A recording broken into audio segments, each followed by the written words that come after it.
말씀 창세기 2장 4절에서부터 17절까지 말씀입니다. 창세기 2장 4절에서부터 17절 말씀 찾으셔서 우리 교독하겠습니다.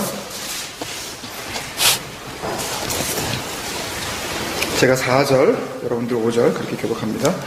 이것이 천지가 창조될 때에 하늘과 땅의 내력이니 여호와 하나님이 땅과 하늘을 만드시던 날에 여호와 하나님이 땅에 비를 내리지 아니하셨고 땅을 갈 사람도 없었으므로 들에는 초목의 아기가 없었고 밭에는 채소가 나지 아니하였으며 안개만 땅에서 올라와 온 지면을 적셨더라. 여호와 하나님이 땅에 불과 사람을 지으시고 생기를 흙에 불어넣으시니 사람이 생명이 되니라. 여호와 하나님이 동방의 에덴에 동산을 창설하시고 그 지으신 사람을 거기 두시니라. 여호와 하나님이 그 땅에서 거기에 먹기에 좋은 나무가 나게 하시니 동산 가운데에는 생명나무와 선악을 알게 하는 나무가 있더라. 강이 에덴에서 흘러나와 동산을 적시고 거기서부터 갈라져 네 근원이 되었으니 첫째의 근원은 금이라. 금이는 바빌론 땅을 그렸으니 그 땅의 금은 순금이요 그곳에는 베들레헴과 호마노도 있으며 셋째 강의 이름은 기온이라. 구스온 땅을 불렀고 셋째 강의 이름은 히데겔이라. 아수르 동쪽으로 흘렀으며 넷째 강은 유브라데더라. 여호와 하나님이 그 사람을 이끌어 그의 동산에 두어 그것을 경작하며 지키게 하시고 여호와 하나님이 그 사람에게 명하여 이르시되 동산 각종 나무의 열매는 내가 이물을 먹되 같이요 선악을 알게 하는 나무의 열매는 먹지 말라. 내가 먹는 날에는 반드시 죽으리라 하시리라. 아멘. 오늘 본문의 이 내용은 하나님을 아예 안 믿는 사람은 물론이고 나름대로 하나님을 잘 믿고 있다고 하는 사람들에게도 깔끔하게 풀리지 않는 어려운 그 수학 문제와도 같은 그런 그 내용입니다.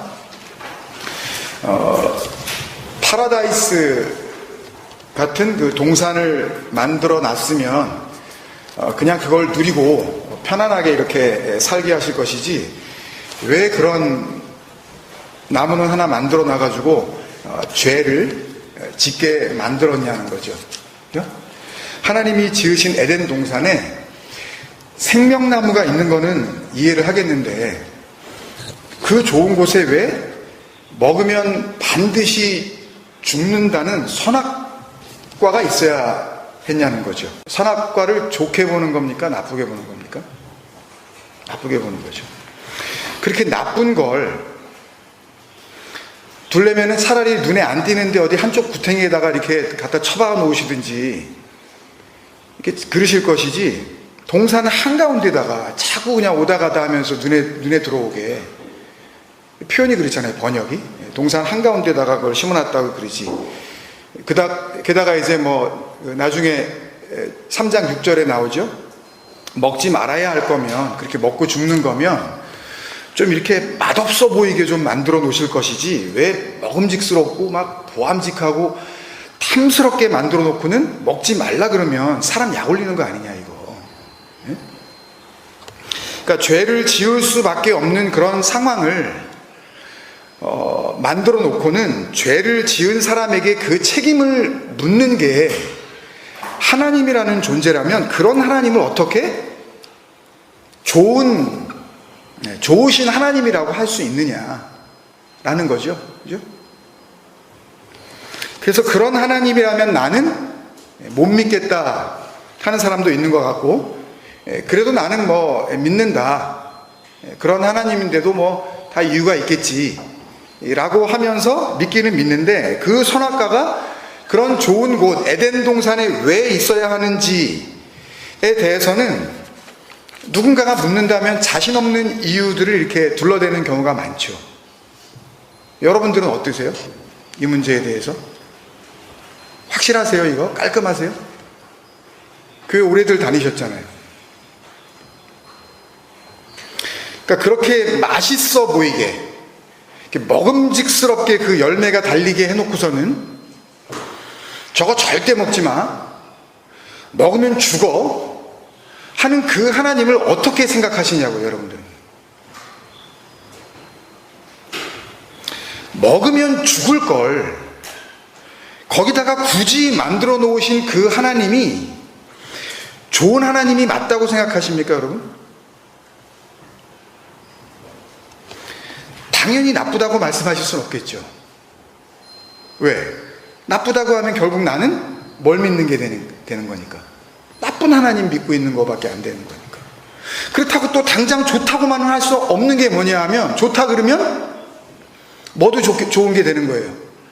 먹으면 죽는 그 선악과도 좋은 게 되는 거니까. 그러면 먹고 죽는 게 어떻게 좋은 거냐는 질문을 받으면 뭐라고 대답하셔요? 할 말이 없어지는 거죠. 그러니까 선악과 얘기만 나오면 그냥 둘러대는 거예요, 그냥. 이렇게 궁지에 몰린 이성적인 인간들이 신학자라는 이름을 가지고, 설교자라는 이름을 가지고 만들어낸 궁색한 변명이 뭔지 아십니까, 여러분? 순종이에요. 순종이라고요, 순종. 선악과를 만드신 이유는 순종이 뭔지 알려주려고 하나님이 만들어 놓으셨다는 거예요. 이런 이야기입니다. 동산에 먹기 좋은 온갖 종류의 과일 나무가 풍성하게 있었는데 다른 건 다 먹어도 돼. 네 마음대로 먹어.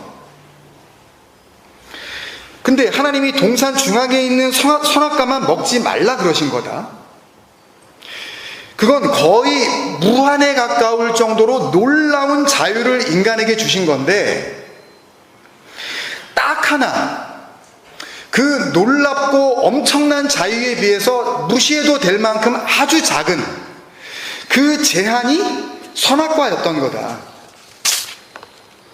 그러니까 에덴 동산에서는 인간 마음대로 먹었어도 되고 해도 되는 건데, 그 많은 것들 중에 겨우 하나, 딱 하나, 그 한 그루 손대지 말라고 하신 것은 하나님께서 인간의 삶에 조금이라도 불편을 주거나 인권이 조금이라도 손상되지 않는 범위 안에서 하나님의 말씀에 인간들이 순종하는지 순종하지 않는지를 보기 위한 인간을 향한 하나님의 배려였으며 하나님의 최소한의 시험이었다. 제 얘기가 아니라 현대신학이 선악과를 설명하는, 이게 신학교에서 나오는 내용이라고 얘기해요. 다 이렇게 배워요. 100%. 이 간단한 시험을, 먹지 말라 그랬으면 안 먹으면 될 거 아니야. 먹을 게 없어? 나무 많았다니까? 이렇게 얘기한다고요. 이 간단한 걸 인간이 순종하기만 했으면 그 좋은 에덴 동산에서 하나님과 어떻게 해요? 영원히 살 수 있었는데, 이 육신을 입고 영원히 살고 싶으세요?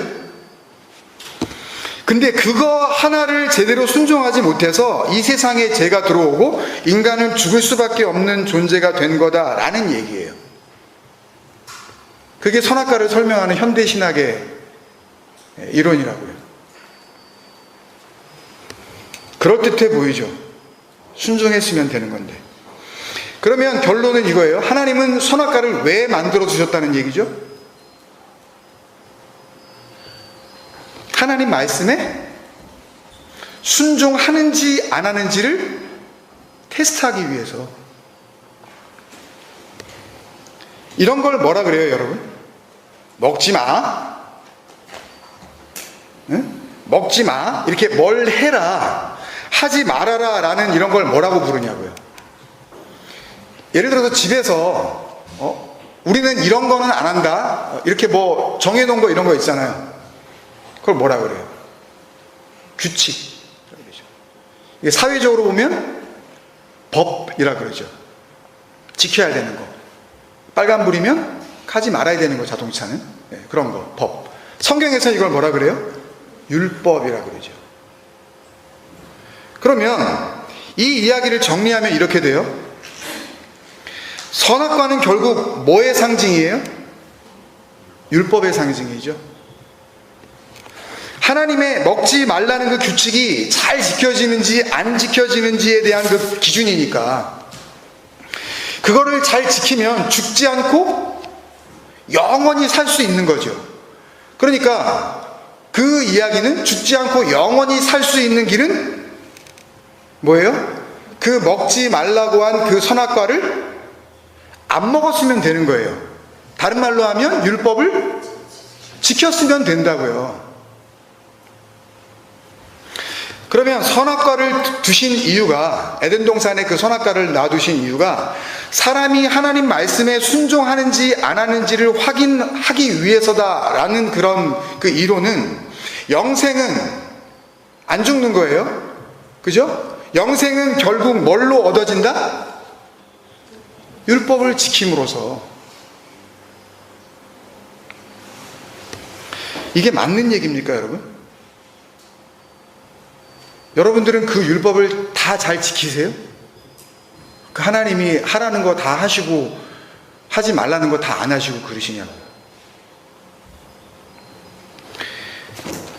율법을 잘 지켰으면 그 에덴 동산에서 영원히 살 수 있었을 텐데, 그거 먹지 말라는 거 괜히 그 인간, 그 최초의 인간이 따먹어가지고 죄 없는 우리까지 이 생고생을 하게 만든다는 생각이, 그게 맞는 생각이냐고요. 그럼 신약에 이런 말씀들이 굉장히 많잖아요. 대표적인 말씀 하나만 볼까요? 갈라디아서 2장 16절. 사람이 의롭게 되는 것은 율법의 행위로 말미암음이 아니요 오직 예수 그리스도를 믿음으로 말미암는 줄 알므로 우리도 그리스도 예수를 믿나니 이는 우리가 율법의 행위로서가 아니고 그리스도를 믿음으로써 의롭다함을 얻으려 함이라. 율법의 행위로서는 의롭다함을 얻을 육체가 없느니라. 복음의 핵심이거든요. 조금 여담이 될 수 있지만 이게 복음의 모든 것이란 말이에요. 여기 다 담겨 있어요. 여담이 되지만 도대체 여기에 예정론이 어떻게 끼어 들어가죠? 아니, 그 믿음, 그 은혜로 말미암아 구원받는다 그러는데 도대체 창세전의 예정이라는 그 이론이 여기 어떻게 끼어 들어가냐고요.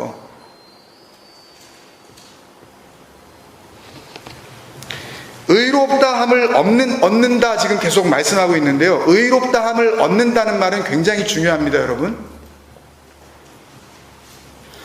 의롭다함을 얻는다는 말은 하나님의 아들이 되었다는 이야기예요. 하나님의 아들이신 그 예수 그리스도만 의롭기 때문에 의로운 것은 없나니, 의인은 없나니 이 세상에는 하나도 없는 거예요. 그러니까 예수 믿고 그 셀베이션 다음에 생티피케이션, 내가 그 하나님의 말씀을 잘 지키고 말씀을 적용을 잘 해서 내가 더 깊이 있는 그리스도인이 되어가는 그 성화. 옛날에는 저런 거 이렇게 막 나한테 뭐라 그러면 내가 확 화를 내고 그랬는데, 이제는 내가 그런 거에 승질을 안 내는 그런 변화된 나, 그거를 구원받는 어떤 그 모습, 과정으로 자꾸 설명을 하려고 그러는데요. 안 된다니까요, 그건. 죽는 그날까지 그 욕심과 힘이 떨어져가지고 그런 거죠. 힘이 있으면 나이 70, 80이 먹어도 음탕한 마음은 또 생긴다니까요. 갖고 싶은 거는 여전히 갖고 싶고, 나이 들어보세요. 더 섭섭해 하잖아요, 솔직히. 그걸 이제 연륜 때문에 잘 참는 거지, 그걸 꾹 참는 게 그러면 성화냐고요, 그게. 하나님의 아들만 의로운 겁니다. 의롭다함을 받았다는 이야기는 하나님의 아들이 되었다는 이야기예요. 하나님, 그 예수를 믿고 구원을 받았다는 이야기는, 아, 예수 믿어요, 그런 게 아니란 말입니다. 하나님의 아들이 되는 것이 무엇인지를 그 은혜로 깨달은 자가 의롭게 된 거고, 그 사람이 구원을 받게 되는 거예요. 구원을 받은 거예요. 영원한 생명을 얻는 거란 말입니다. 하나님의 아들은 뭘 상속으로 받아요? 왜 아들이라 그래요? 하나님의 나라를 유업으로, 그거를 인헤리턴스로 이렇게 내가 유업으로 받을 수 있는 유일한 존재이기 때문에 하나님의 아들이라 그러는 거예요. 교회 다니시고 구원 받았다고 하는 거는 그런 겁니다. 그게 안 되면 살아도 헛사는 거예요. 그걸 모르고 살면. 교회를 다녀도. 그러니까 하나님의 아들이 되어, 하나님이죠, 하나님의 아들은. 하나님의 아들이 되어 하나님과 영원히 살게 된 상태를 의롭다함을 얻었다라고 하는 거란 말입니다, 여러분. 그걸 헬라어 단어로 이 갈라디아서 2장 16절에서 디카이오데 세타이라고 이렇게 표현을 하고 있는데요. 의롭다함을 얻음이라는 단어가요. 사전적인 의미가 죄와 상관없는 자가 되다라는 그런 의미거든요. 구원받은 자가 이 정도 수준이라는 거예요. 죄와 상관없는 자가 되셨냐고요.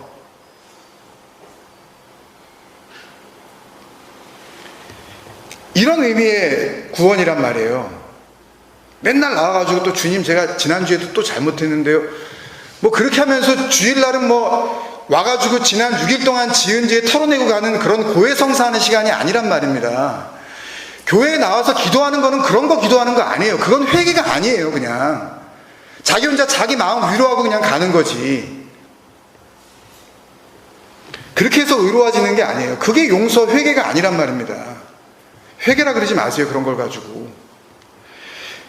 그런데 이 죄와 상관없는 자가 된 이 죄 없는 자는 이 세상에 단 한 사람밖에 없었잖아요. 히브리서 4장 15절에 우리에게 있는 대제사장은 우리의 연약함을 동정하지 못하실 리가 아니요 모든 일에 우리와 똑같이 시험을 받으신 이르되 죄는 없으시니라 라고 할 때 그게 이 디카이오데세타이거든요. 죄와 상관없는 자였다. 구원받은 자가 그 대제사장이신 예수처럼 그 그리스도처럼 된 자를 성도라 그러는 거라니까요. 그러니까 가장 멋진 이름이에요. 성도라는 거.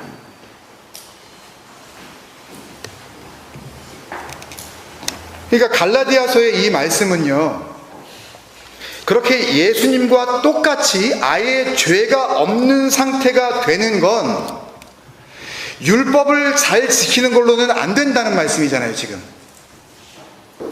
나와 있잖아요. 율법의 행위로서는 의롭다함을, 그 아들 그 그리스도 그럴 육체가 없느니라. 그러니까 교회 열심히 나온다고 되는 게 아니란 말입니다. 그러니까 나오셔도 그 진리, 그 생명, 그 아들의 음성이 뭔지 집요하게 그거 듣게 해달라고. 내 목숨과 바꾸어도 될 만큼 소중한 그 음성 듣게 해달라고 그 마음으로 나오셔야 되는 거예요. 그냥 나와가지고 그냥 무슨 목욕탕에 온탕에 들어가 있을 때 그냥 푸근한 것처럼 이 예배당이라는 공간에 나오면 왠지 마음이 그냥 이렇게 푸근해지고 그냥 마음이 이렇게 숙연해져가지고 뭔가 좋은 일이 있을 것 같은, 세상에서 막 분주하고 막 더럽게 살다가 그런 말을 이야기하는 목사를 만나고 거룩한 채 하는 그런 성도들이 이렇게 집단적으로 만나면 나도 왠지 같이 껴들어가지고 온탕 속에서 때가 밀리는 것 같은데 라는 기분을 느끼고 다시 세상으로 나가는 게 아니란 말입니다. 잘 생각하세요. 목숨 거는 시간이에요, 이건요. 그러니까 소중하단 말이에요. 주일을 성수하자는 이야기가 아니에요. 한 번 오시더라도 그 가치를 알고 우리가 같이 만나야 된다는 이야기예요. 왜 사시냐고요, 도대체. 어차피 다 하나도 우리 정도 가져가지도 못할 그거를 위해서 왜 그렇게 헐떡거리면서 사시냔 말이에요. 그러니까 결국 선악과 얘기는 현대신학이 이야기하는 것처럼 그거를 따먹느냐 안 따먹느냐 그것이 문제로다 라는 식의 율법에 대한 순종 이야기를 하시려는 게 아니란 말입니다. 그러면 그게 아니면 뭐만 남아요? 지금 갈라디아서에서 그거 아니면 뭐만 남아요? 오직 예수 그리스도를 믿음으로만 남잖아요. 그러면 이게 우리한테 중요한 거 아니에요. 따먹고 안 따먹고는 중요한 게 아니라니까요. 아니, 하나님이 인간이 아니시기 때문에 시건치 거짓말하지 않으신다는 이야기는 이런저런 이야기하지 않으신다는 이야기예요. 아버지 마음, 그 아들의 음성 하나만을 집요하게 이야기하시는 거예요. 창세기 1장 1절부터 요한계시록 끝까지. 그러니까 누가 그러대요, 저한테? 뭐 처음하고 이렇게 중간하고는 조금 다른데 끝은 다 똑같다고. 그럴 수밖에 없죠. 성경이 하는 이야기가 그건걸? 한 가지 그리스도? 그 호몰로게오, 그 독생자, 진리 하나만을 이야기하고 있는 게 성경인데요. 당연히 뭘 어떻게 해보려고 막 발버둥을 쳐도 다른 교훈이 안 나오는 거예요. 성경은 그 진리 하나밖에 안 나온다고요, 도대체. 예수로 시작해서 그리스도로 끝나는 그 구원의 이야기. 선악과 이야기가 순종이냐 불순종이냐, 그 율법의 행위와 그거를 안 따먹었을 때, 그러니까 그거를 잘 해서 얻는 영생에 대한 이야기가 아니라면 남는 건 하나잖아요. 오직 예수 그리스도를 향한 믿음. 그 얘기예요. 에덴 동산의 이 선악과의 이야기는 그 얘기라고요. 오늘 본문을 보면 나중에 조금 더 자세하게 설명을 드릴 수 있는 기회가 있겠지만, 모든 것이 막 풍요로워 보입니다. 모든 것이 넘치고 넉넉해 보이는 에덴 동산을 순식간에 긴장으로 몰아넣는 단어가 바로 오늘 본문 맨 마지막에 나온 반드시 죽으리라죠. 일단 우리는 죽는다는 단어가 나오면 별로 기분이 안 좋아져요. 거기다가 반드시가 또 앞에 붙었네? 더 안 좋아지죠. 그래서 평화로워 보이는 이 에덴 동산을 만들어 놓고 반드시 죽는다는 이야기를 하시는 하나님을 어떻게 생각하게 돼요? 무섭게 생각하게 되죠, 당연히. 그러니까 어떻게 보면 그 진리의 하나님에 대한 잘못된 이미지는 어디에서부터 시작이 되는 거예요? 이 좋은 에덴 동산에서부터 시작이 되는 거예요. 그 무서운 하나님으로. 하여튼 반드시 죽으리라가 무섭게 들린단 말입니다. 그러면 이런 말씀은 어떻게 들리세요? 그 죽는다는 이야기, 똑같은 이야기가 신약 성경에도 굉장히 많이 나오는데, 그 중에 한 군데만 보면 로마서 7장 11절, 죄가 기회를 타서 계명으로 말미암아 나를 속이고 그것으로 나를 죽였는지라. 이게 사도 바울이 얘기잖아요. 이 사람 지금 죽었어요, 안 죽었어요? 이 글을 쓸 당시에. 아니, 죽었으면 이걸 썼겠어요. 안 죽었으니까 지금 썼잖아요. 안 죽었단 말이에요. 근데 자기가 뭐에 의해서 죽였대요. 자기가 머더도 됐대요, 자기가. 무슨 얘기냔 말이에요. 이거 좋은 얘기예요, 나쁜 얘기예요? 좋은 얘기 같죠, 그죠? 근데 아까 그 반드시 죽으리라는 왜 부정적으로 들릴까요? 왜 우리는 그렇게 똑같은 죽으리라는 말을 가지고 이렇게 다르게 반응할 수가 있냐는 말이에요. 정확하게 이 로마서 7장 11절 말씀이 무슨 이야기인지 잘 모르실 수도 있지만, 핵심은 지금 사도 바울이 하나님의 은혜로 말미암아 구원받은 자신의 이야기를 설명하고 있는 거거든요. 이게 작년에 3번에 걸쳐서 나눈 적이 있는데, 하나님께 영광이 되는 죽음 다나토스에 대해서 우리가 쭉 이렇게 굉장히 자세하게 말씀을 나눴는데, 그 말씀과 이렇게 연결이 되어지는 굉장히 중요한 한 구절의 말씀이에요. 그걸 지금 또 다시 설명을 드릴 수는 없고요. 하여튼 그 죽음은, 그때 그 하나님께 영광이 되는 성도의 거룩한 그 죽음은 구원에 이르게 하는 좋은 죽음이었잖아요. 그러니까 죽는다는 말이 나오면 무조건 나쁜 건 아니라는 말씀입니다. 그죠? 반드시 죽으리라로 번역된 히브리어는 모트 타 무트예요. 죽는다라는 히브리어 동사 무트를 2번 쓴 겁니다. 그러니까 반드시 죽으리라는 번역은 정확한 번역은 아니에요. 모트 타 무트, 죽고 죽는다라는 말이니까 그걸 가지고 그냥 반드시 죽는다로 해석을 한 것 같은데, 그렇게 단순히 그 죽음에 대해서 그냥 문법적으로 강조적 용법으로 강조적 표현을 한 게 아니라고요. 이건 모트 타 무트를 보면 그 무트 죽는다 라는 단어인데, 2번째 나오는 그 무트 앞에 타가 붙어 있죠. 히브리어 마지막 알파벳 타부가 붙어 있는 거거든요. 이 타부는 완성이라는 뜻을 가지고 있습니다. 진리로의 완성, 하나님께서 원하셨던 목표에 도달한 진리라는 의미를 그 알파벳 타부가 가지고 있다고요. 맨 마지막 그 철자.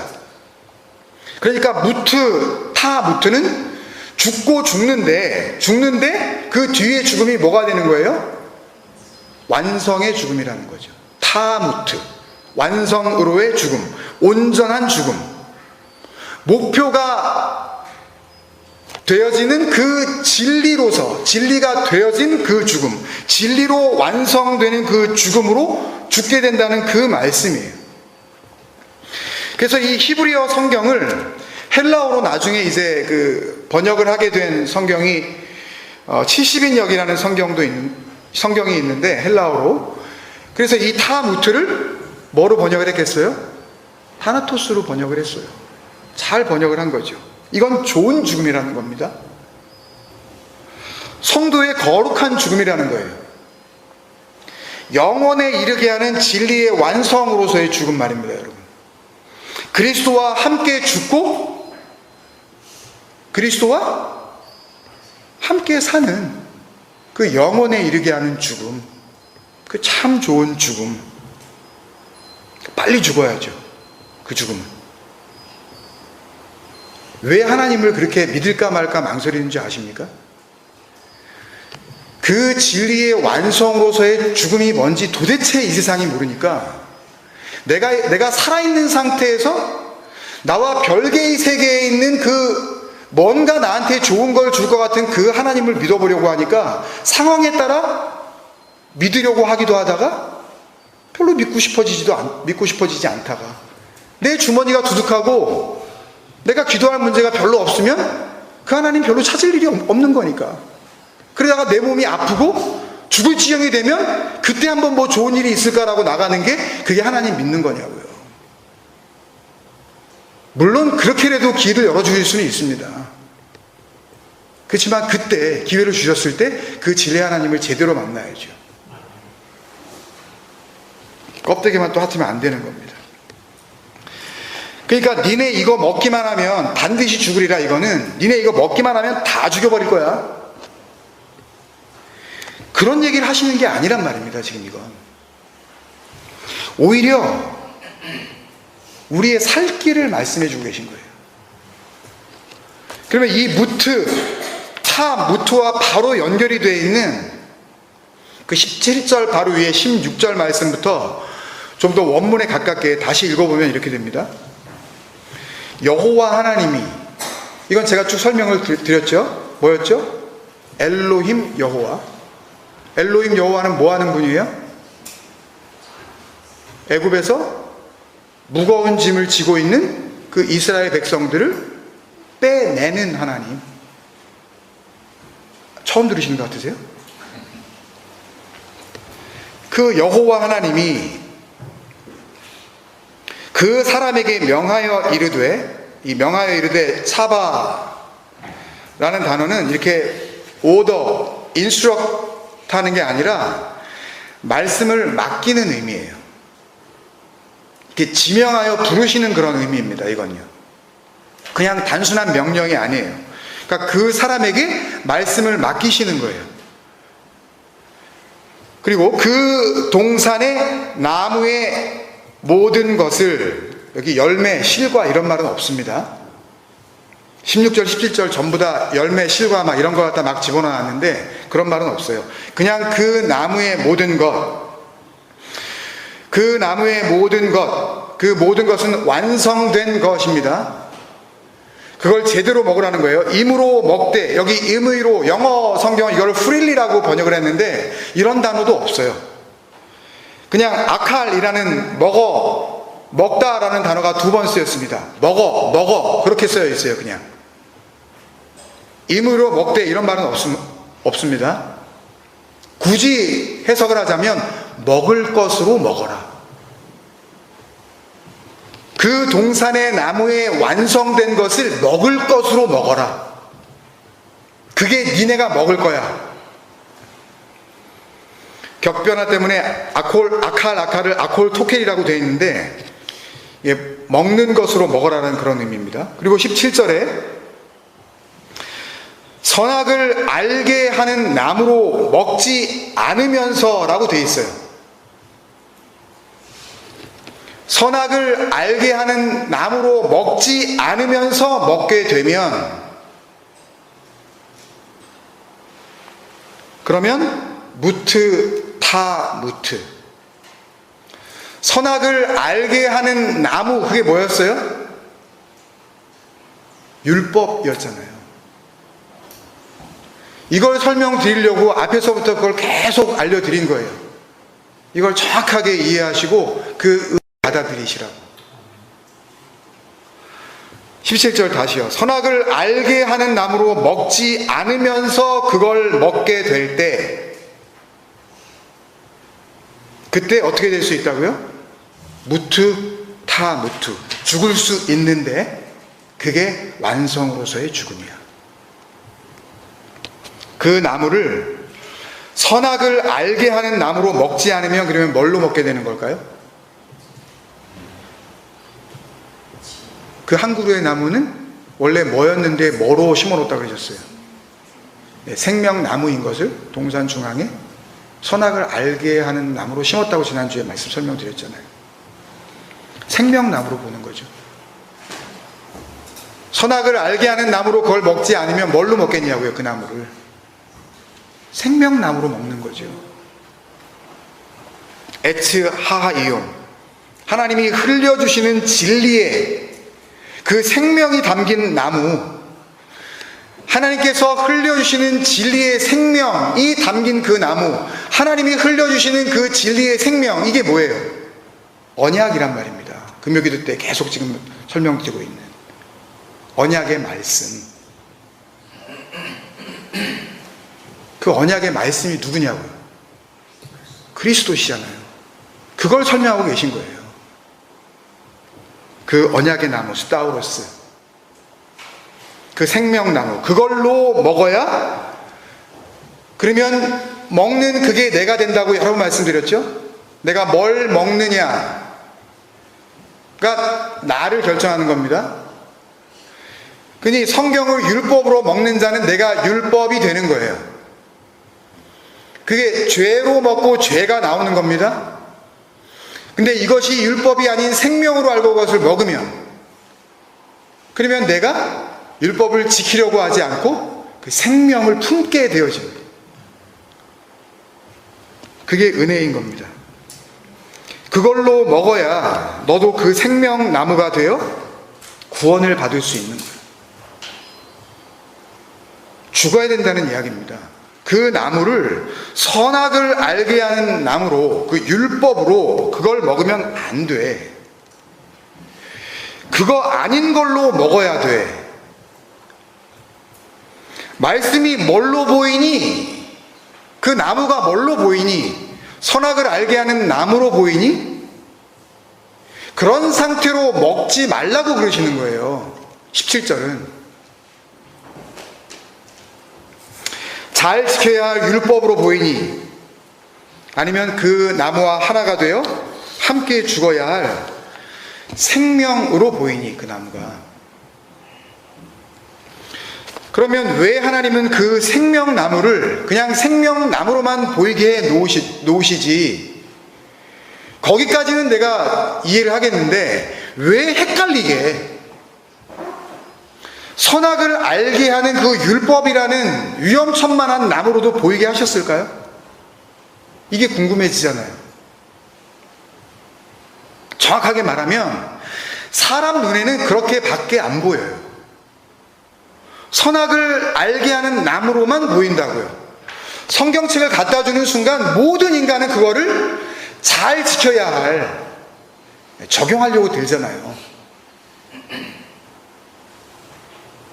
잘 지켜야 할 율법으로만 본단 말입니다, 그걸. 그러니까 이렇게 말씀을 나누면 좋고 다 좋은데 그럼 뭘 어떻게 하라는 이야기냐고 그걸 묻잖아요. 또 주님께서 오셔서 우리에게 뭘 하라고 그러셨나요? 영생이 뭐라 그러셨어요 도대체? 유일하신 그 참 하나님과 그가 보내신 일을 아는 것이라고 그렇게 이야기를 했는데도 진리를 알려드리면 그러면 뭘 어떻게 하라는 얘기냐고. 그러면 그런다니까요. 인간은 율법으로밖에 안 보여요. 답답해 죽는 거예요. 진리로 넘겨주면 그 진리조차도 선악을 알게 하는 나무로 붙잡으려고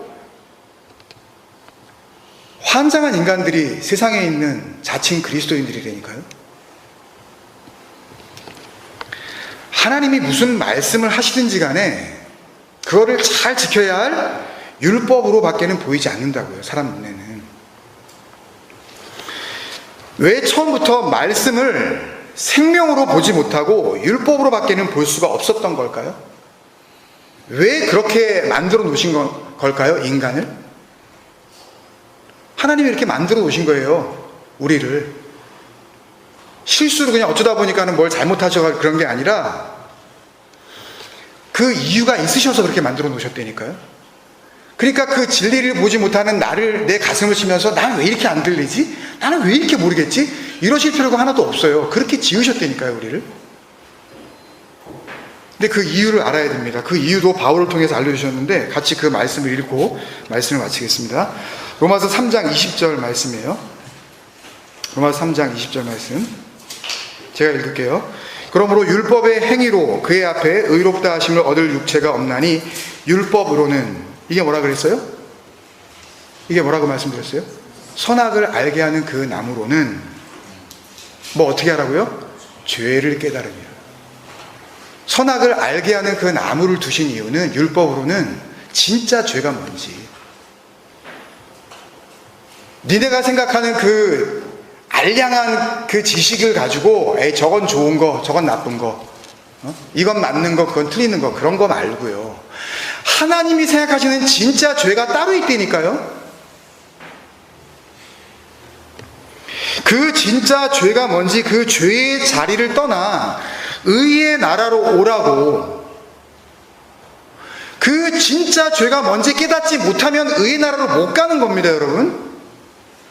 그 죄가 뭔지 진짜 깨달은 자들이 아, 이게 죄구나, 이거 아닌 거 그거 주세요 라고 달려가는 게 구하라 찾으라 문을 두드리라예요. 그래서 선악과가 의미하는 것이 뭔지 알면 그 다음에 뭐가 보이겠어요? 그 선악을 알게 하는 나무가 뭘로 보이겠냐고요? 생명나무로 보이죠. 아, 그거 하려고 이거 주신 거구나, 이거. 그게 생명나무를 따 먹는 겁니다, 그게. 그래서 그 다음 21절에 그 생명나무 이야기가 나와요. 로마서 3장 21절에. 이제는 율법 외에, 율법 아닌 거 그거, 선악을 알게 하는 그 나무 아닌 거 그거 지금 나와요. 잘 보세요. 외에 하나님의 한 의가 나타났으니, 진짜 의라는 거예요. 우리가 생각할 때는 선악을 알게 하는 그 나무 따먹는 게 맞는 것 같은데, 율법을 가지고 저건 맞는 거, 저건 틀린 거, 이짓거리 하는 게 예수님 잘 믿는 것 같은데 그런 거 아니라는 거예요. 진짜 의는 한 의가 나타났으니 율법과 선지자들에게 증거를 받은 것이라. 22절 곧 예수 그리스도를 믿음으로 말미암아. 아까 갈라디아서 2장 16절 또 나오네요, 이거. 선악 알게 하는 그 나무 아닌 거 그거, 오직 예수 그리스도를 믿음으로 말미암아. 이게 뭐예요? 예수 그리스도를 믿음으로 말미암아. 이게 되면 뭐가 돼요? 무트? 파무트. 죽는데 완성의 죽음으로 죽는 거야. 예수 그리스도를 믿으면 내가 어떻게 됩니까? 내가 그리스도와 함께 십자가에 못 박혔는 이가 되잖아요. 죽는 거라니까요. 완성의 죽음. 그러니까 그 죽음의 은혜를 우리가 알지 못하면 부활시키시는, 살아나게 하시는 그 은혜도 나하고 상관없는 거예요. 안 죽었다는데 뭘 살려요? 살아있다는데 자기가 뻐젓이 살아서 내가 하나님 말씀 잘 지킬 수 있다고 그렇게 두는 부릅뜨고 하나님 앞에 달려드는데 그걸 뭘 살려내냐고요. 살았다는데 자기가. 곧 예수 그리스도를 믿음으로 말미암아 모든 믿는 자에게 미치는 하나님의 의인이 차별 없다 그러시잖아요. 창세전의 선택 이런 거 아닙니다, 여러분.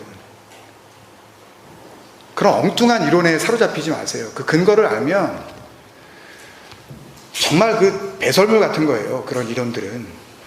말씀 안에 담겨져 있는 진리 찾기에 우리는 우리의 시간과 우리의 마음과 우리의 정성을 다해야 될 줄로 믿습니다.